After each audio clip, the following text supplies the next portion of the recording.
So now what? You've written it down. What do we do with it?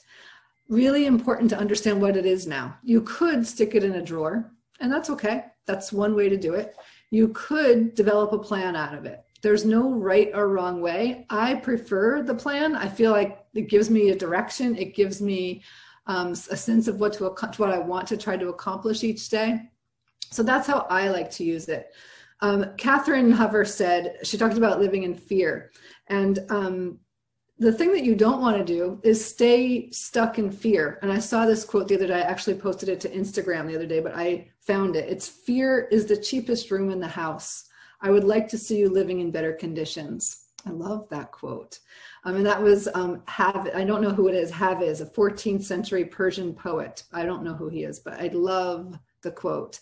So to know that you're in charge of, are you using fear to stop you from moving forward, or are you taking steps every single day towards your vision, towards what you wrote down?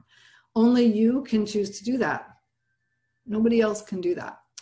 So now let's talk about how to hold it. And Nisa, you said something really, really important.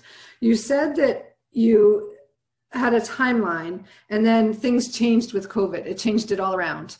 And that has been happening for so many people. I have one particular client that had a 5-year plan, and COVID actually made it a 6-month plan. She was going to do this process over 5. Actually, I think she's friends with you, Catherine Hover. So your name's come up a couple times. Anyway, she had this 5-year plan, and because of COVID, everything she had planned at the latter side of that 5 years didn't make sense to put off. So she is, without skipping a beat, stepped into her longer term vision, and it will be complete. It's actually almost complete. I saw her right before this call, and what she's building is almost complete. So let's talk about how to hold it.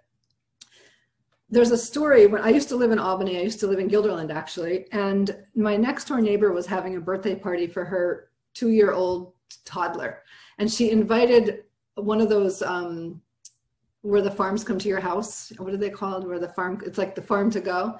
And they brought chickens, and they brought little tiny chicks, and they brought ponies and goats, and it was so much fun. I walked out of my house sort of into this party, and the toddler whose birthday it was found a baby chick in the pen, and she, being the cute toddler she was so focused on hanging on to that. She had the chick in her hand. This is a horrible story, but it makes it, I share it all the time because it makes so much sense to me of what we do. So she was now mesmerized by all the animals walking around with her, the goats and the chickens and the pony. And she started to pay attention out here, but she still had the chick in her hand, but she didn't want to drop the chick. So she started to hold the chick tighter and tighter and tighter. And about 20 minutes later, I see the little girl, and the chick is hanging head down over her palm. She had squeezed the chick to death, literally. But this is what we do when we hang on to our visions too tight. So our job is to hold those visions with an open palm and literally allow it to grow and do its thing. You don't want to hang on too tight. You also don't want to ignore it. You want to feed it. And how we feed it is action. So that takes me to my next point. There's a wonderful African proverb that goes like this: when we pray, move our feet. So to me, I love that proverb. When we pray, move our feet. So to me, the prayer is the vision. The feet are what we choose to do each day. And it's really critical to be thoughtful of both. Continue your prayer, keep your eye on your vision, but also ensure that you're moving your feet. And that's your responsibility, nobody else's. And if you let somebody else get in the way of taking responsibility, you are making excuses. You're giving them your power. So no excuses. Take charge of moving your feet every single day. One thing, minimal one thing. Sometimes we are lucky and we can accomplish 5. That's a good day. At least one.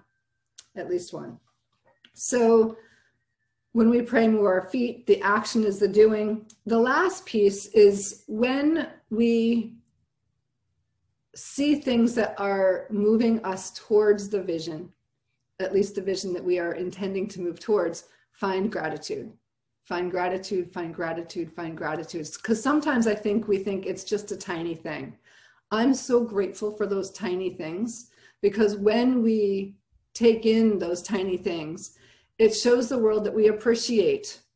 It's like appreciating the people outside the coffee shop that are drilling the, putting the bike rack in. Appreciate the little things that are making your life better, that are coming, that you're attracting. So appreciate yourself, appreciate the universe for aligning.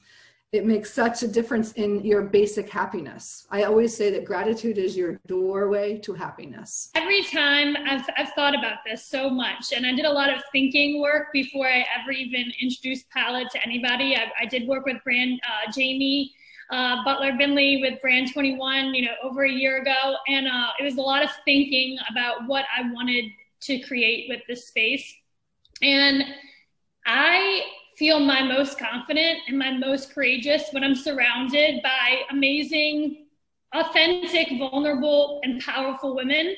That's what Women at Work is. That's what I'm creating with Palette. And Deidre, I am so excited to hear and see what it is you're about to create. And Monique, I can't wait to read your book. Like, don't keep it from us for too much longer, right? Right. Like, when you surround yourself with people like ourselves, incredible, amazing magic happens, and it's not bullshit. It's not just Pollyanna. It's not just, oh, we're all just so positive, This is like does attract like, and I am here. It's a testament.